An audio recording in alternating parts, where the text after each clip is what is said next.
As far as the announcements regarding lecture this week, please make sure you guys are keeping up with chapter 16 and 17. 16 and 17, which are the respiratory system and the urinary system. For the respiratory system, please make sure you know that carbonic acid reaction. Know the carbonic acid reaction. Make sure you also know the enzyme that's going to catalyze that reaction, like carbonic anhydrase. With that, as far as the gas exchange reactions, please note that for systemic gas exchange, the reaction is going to proceed in the forward direction, which means for systemic gas exchange, you have to load carbon dioxide first into our erythrocytes in order for that reaction to occur. On the other hand, when you get to alveolar gas exchange or gas exchange at the lungs, this is where you're now going to have to know the reverse reaction. Same reaction, all you do is just change the arrows to the reverse direction. Literally, that's all you do. Just erase the arrowheads and point them in the opposite direction. Right? The only important thing to note here is that in order for it to go in the reverse direction for alveolar gas exchange, you have to load oxygen first. Right? You have to load oxygen first. And then it proceeds in the reverse direction. So please make sure you know that. And the last thing I need you guys to know are the partial pressures of oxygen and carbon dioxide in oxygen-rich blood. Know the partial pressures of oxygen and carbon dioxide in oxygen-rich blood versus oxygen-poor blood. Knowing those will tell you what kind of blood you have. So knowing those partial pressures will tell you what kind of blood you have. So if you get a partial pressure of 95 millimeters of mercury for oxygen, 40 millimeters of mercury for CO2, right? 95 for oxygen, 40 for CO2, that's oxygen-rich blood. If you see that, where are you going to be exchanging gases? The systemic circuit, or the alveolar circuit, or the pulmonary circuit? Systemic, right? If you have oxygen-rich blood, that means you're going out to the systems. You're going to be doing systemic gas exchange. In this case, then, which gas would you have to load first? You know. Go ahead. CO2. And if it's systemic, you have to load CO2 first because the reaction is going to go in the forward direction. Okay? Whereas if you get, let's say, 60 millimeters of mercury for oxygen, 46 for CO2, that's going to be oxygen-poor blood. If you have oxygen-poor blood, where's your next gas exchange going to be? Lungs, pulmonary circuit. Pulmonary circuit. So now you know the reaction is going to go in the reverse.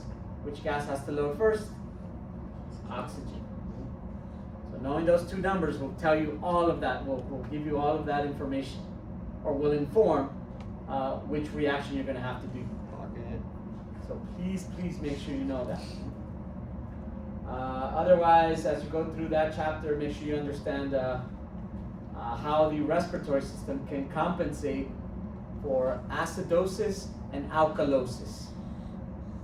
Acidosis is acidic blood pHs, whereas alkalosis would be basic blood pHs. Should our blood be acidic or basic? Acidic? No. Oh, Blood pH is 7.3 to 7.4, which is right smack in the middle of neutral. So when we start deviating from either of those, our respiratory system can change your respiratory rhythm to compensate for that. And this is where you eventually start thinking about hyperventilating versus hypoventilating.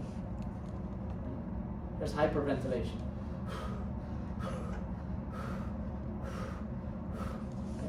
If I'm doing that, what am I getting rid of a lot of? CO2. CO2. You can picture the reaction. You think that chemical reactions always want to be at equilibrium. If I'm getting rid of CO2 from that reaction, which direction is that reaction going to go in?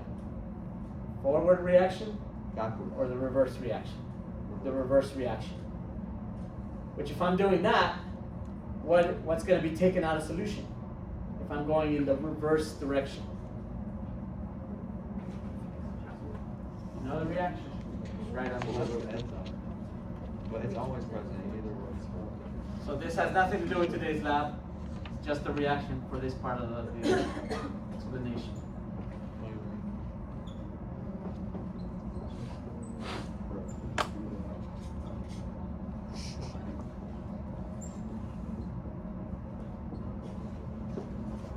So that's forward. This is reverse. Yeah. Oh, my bad. Go ahead. Pause for the test tube shaking. Shake it up, shake it up. What about telly? Bust down, two-tone, AB, skelly, skelly. Oh shoot, I forgot. We got our timers on there. We're supposed to shake it up. It's 7 it's only been 3. Lainey said, who cares? It don't matter that much. I didn't say that. That doesn't sound like. That doesn't sound That like doesn't Lainey. sound like her. I don't think she'd say that. Or you know what that is? We only got to shake the 3. Yeah. But you don't know ball like that. Yeah. This is just from the lab we're doing. Just think of it as a presentation for the pHs that these reactions happen. The protein digest is in the low pH of the stomach. Correct. Rather to a slightly basic. Neutral to slightly basic. Is it like the same pH as like blood or? No, it would be a little more towards the basic end of that, because when we secrete pancreatic amylase and all of the other enzymes and chemicals from the pancreas, they do secrete sodium bicarbonate, which makes it slightly basic. All right, so going back to the reaction then, again, if we are hyperventilating and I'm getting rid of a lot of this, I'm blowing this out, we just said the reaction is going to go in the reverse direction. So what are we taking out of solution? Oh, hydrogen. H plus. So what should happen to our blood pH if we're taking this out of the blood? Increase. Blood pH increase. So is this going to counteract acidosis or alkalosis? Acidosis. So you hyperventilate when your blood becomes acidic. But if our blood is basic, in this case, what do we want to accumulate? Hydrogen ions. Right. So now you would hypoventilate.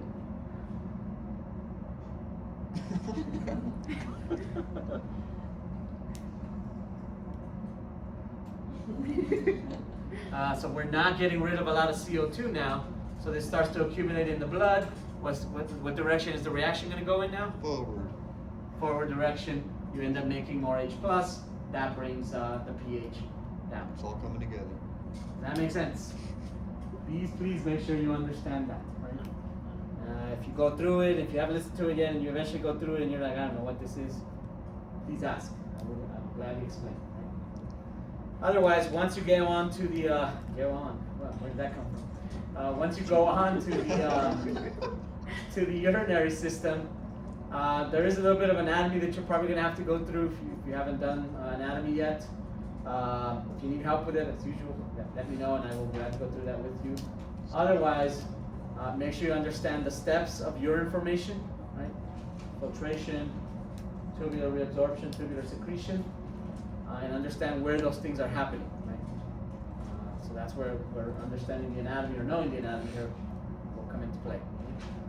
Otherwise, when you get to the countercurrent multiplier, countercurrent exchanger, please associate those things with making concentrated urine. Those mechanisms will only work when you need to concentrate urine. When you concentrate urine, you're taking water out of the urine.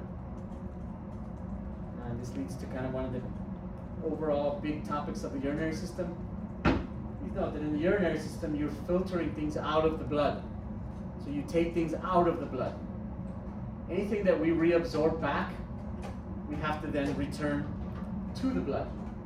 It came from the blood, we have to put it back in the blood, right? So when you get to countercurrent multiplier, countercurrent exchanger, and you're concentrating this urine, that means you're taking water out of that urine. Instead of dumping that water out in your urine, you take it back. You take that water back, eventually where's it going to end up? The blood.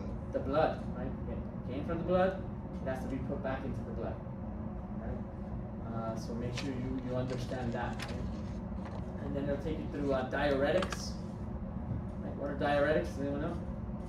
Makes you go pee. It makes you go pee, right? It makes you dump water, right? So understand how diuretics work, and then with regards to that, think about how diuretics then can cause the countercurrent multiplier to not work, which then will make you dump water. So think about that as you eventually go through it. It still doesn't make sense? Okay, please ask and I will explain. Otherwise, those are kind of the big things from that chapter. In that chapter, it also talks about urinalysis. Definitely understand what normal is for urine during a urinalysis. We will do that in lab next week, so we'll get it there as well. So please look for those things. Otherwise, again, if you have questions on any of the lecture material, please ask, and I will explain. Any questions on the lecture stuff? Yeah.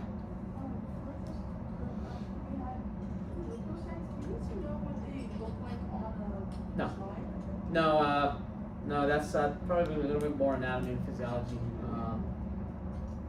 No, you don't have to know their anatomy. Just know their functions. Any other questions on that? All right. With that then, please note we have our third exam day on Wednesday. So as usual, we'll start with lecture exam 3 and then move on to lab exam 3. Lecture exam 3 will cover chapters 13 through 15.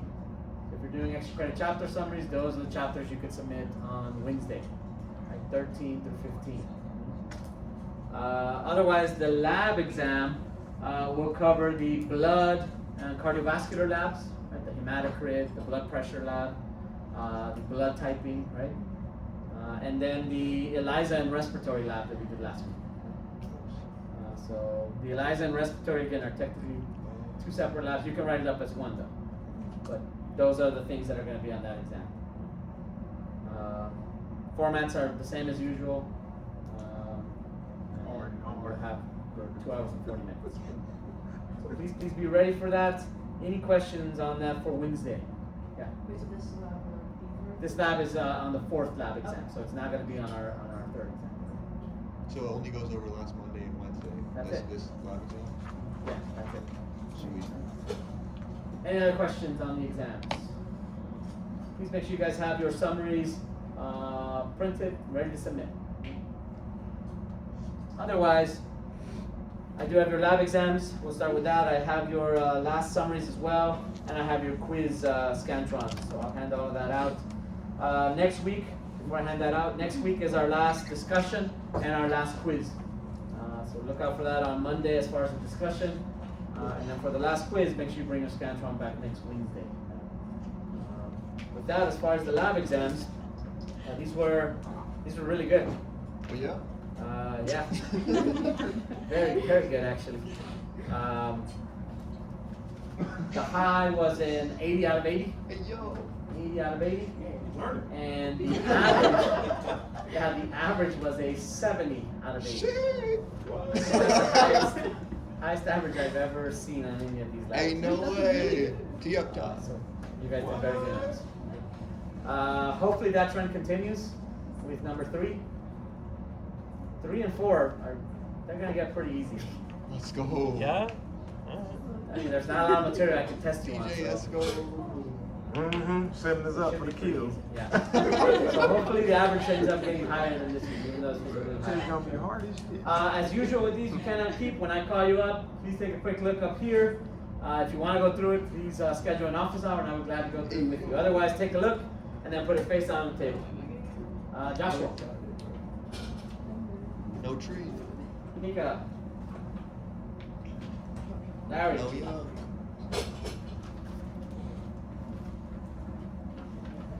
Small, Okay. Figured it out. Leah, What? I think you gotta read my favorite. Kelly, Come on, bro. We gotta hit the same. Oh Brandon. shit, Jordan, I'm scared. Let's go. Nerd ain't Teed up. Hey, Larry called me a nerd. Let's go. Francesca, Scott, 80, right? Yeah. Okay. Dizon, Jean, Anna, Edward, Valeria. I got you.